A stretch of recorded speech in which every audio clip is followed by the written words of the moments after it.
দুনিয়া বড় আজীব হয়ে গেছে না, ম্যাটেরিয়াল দুনিয়া, জাগতিক দুনিয়া, আমিত্ব অহংকারের দুনিয়া, হিংসার দুনিয়া, লোভের দুনিয়া। এই দুনিয়ার মধ্যে আমরা এখন যে কথাগুলো শোনাচ্ছি এগুলো মজার না, কারণ এখানে হচ্ছে টাকার দুনিয়া। হযরতে আলী যায়নুল আবদিন রাদিয়াল্লাহু তাআলা আনহু, আল্লাহর ওলি, বর্ণনা দিচ্ছেন হেরেমে পাকের কাবা শরীফের পাশে উনি মাথায় অনেক কাঁদতেন কারবালার পরে, সবসময় কান্নাকাটির মধ্যে থাকতেন।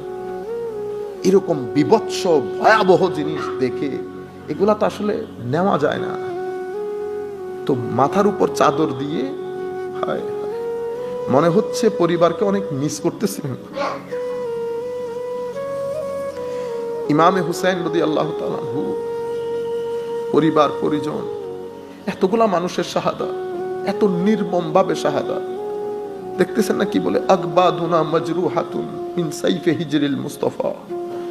হুজুর, আকবাদুনা মাজরুহাতুন, আমাদের সিনা বিদীর্ণ হয়ে গেছে ইয়া রাসূলুল্লাহ, মিন সাইফে হিজরিল মুস্তাফা, আমার নবীর বিচ্ছেদের তালোয়ার আমাদের সিনাকে কেটে একেবারে বিদীর্ণ করে দিয়েছে। তুবা লি আহলে বালদাতি, ও মদিনা শরীফে যারা থাকে তারা কত সৌভাগ্যবান।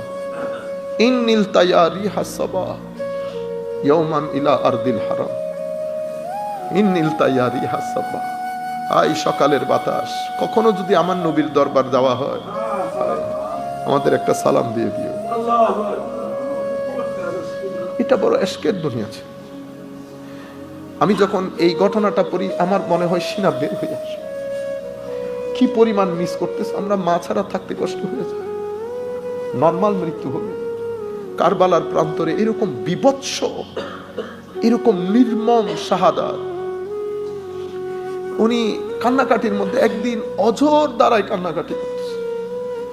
সেই এশারের পর থেকে বসে ফজর হওয়ার দে বলতেছে, আল্লাহ, আসমান যত বড় তার চেয়ে আমার গুনাহ তার চেয়েও বেশি মওলা।